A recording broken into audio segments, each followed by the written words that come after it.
À primeira vista, pode parecer que o zero é nada. Na verdade, ele nem existe há tanto tempo e mesmo assim as pessoas conseguiam fazer cálculos. O fato é que a chegada dele tornou o nosso mundo muito mais sutil e ao mesmo tempo complexo. Mas, antes de ser incorporado à matemática, o zero teve que batalhar por mais de 1500 anos até ser considerado um número de verdade. O zero apareceu pela primeira vez na Babilônia por volta do ano 300 a.C. Naquela época, os babilônios usavam o chamado sistema de numeração posicional, onde o valor de cada dígito depende da sua posição. Por exemplo, no nosso sistema numérico, que também é posicional, o número 2 não vale o mesmo que o 2 com o 5 ao lado, ou seja, 25. A posição do 2 muda de unidades para dezenas e seu valor também é transformado. O problema é que a ausência do zero no sistema babilônio criava uma certa confusão. Usando o exemplo anterior, seria como querer diferenciar o 25 do 205, deixando um espaço entre o 2 e o 5.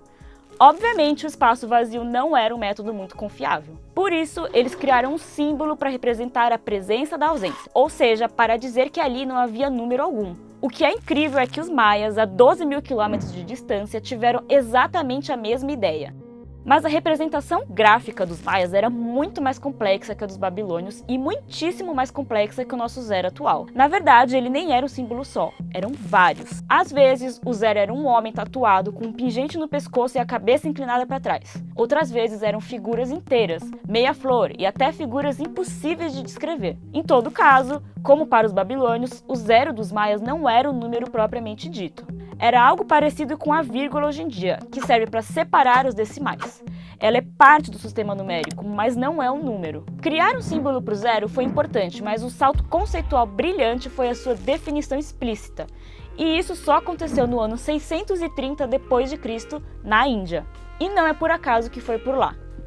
Para os antigos indianos, os conceitos de nada e de eternidade eram uma parte muito importante das suas crenças. O universo nasceu do nada e a volta ao nada é o objetivo final da humanidade. É por isso que, culturalmente, não tiveram qualquer problema em se adaptar à ideia do zero como vazio. Alguns dizem até que a forma circular do zero representa o ciclo da vida, também conhecida como uróbulo, aquela serpente da eternidade que come a própria cauda. Já outros dão ao zero uma origem mais terrena, literalmente. Dizem que a sua representação gráfica foi inspirada na forma como os antigos indianos faziam seus cálculos, ou seja, no chão com pedras.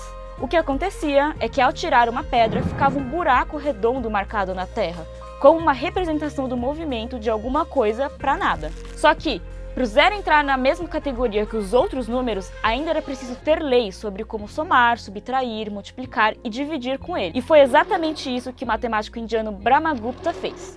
Ainda que as divisões com zero tenham criado problemas que perduraram por séculos. Suas ideias foram incorporadas na China e no Oriente Médio, onde o zero entrou na lista dos números que usamos até hoje. Foi assim que, com apenas 10 dígitos de 0 a 9, os matemáticos conseguiram criar e manipular números enormes de uma maneira muito mais eficiente. A consequência disso é que os números começaram a ficar cada vez mais abstratos e a perder a sua correlação com os objetos da vida real. Já não eram mais 2 maçãs e 3 cabras, mas sim 2 e 3. Essa crescente abstração beneficiou particularmente o zero, o número que significava nenhuma cabra. Ou pelo menos era isso que se esperava. Por volta do ano 970, o zero chegou à Europa, onde enfrentou a sua batalha mais dura. Longe de ser bem-vindo, ele foi combatido e até proibido. O problema, diziam, é que ele abria caminho para os números negativos, e estes legitimavam os conceitos de dívida e empréstimo. E eles não estavam tão errados, já que os próprios indianos já chamavam os números negativos de dívidas. A questão é que o problema com o zero não passava só pela economia. No nível mais abstrato, o zero era visto como a aceitação de um mundo sem Deus, o que, claro, não agradava à Igreja Católica. Além disso, estávamos na época das Cruzadas, quando qualquer ideia de origem árabe era vista pelos cristãos com, no mínimo, desconfiança. Foram necessários séculos de debates científicos, filosóficos e religiosos para que, finalmente, a completa aceitação do zero fosse possível. Isso já no século XV. A essa altura, pode até parecer que o zero tinha sido o retoque final do nosso sistema numérico indo-arábico, mas na verdade foi só o início de uma revolução que transcendeu a matemática e mudou para sempre a física, a química, a biologia e muito mais. Graças ao zero, os números puderam se distanciar das necessidades práticas, como contar os dias ou cabras. e se tornaram entidades abstratas com vida própria. Em outras palavras, o zero deixou de ser o nada e virou uma das maiores invenções da humanidade. Não gostei. Tira isso daí, porque senão eu vou querer ler. Bom, se você gostou, deixa o seu like, segue o nosso canal e até a próxima. Tchau!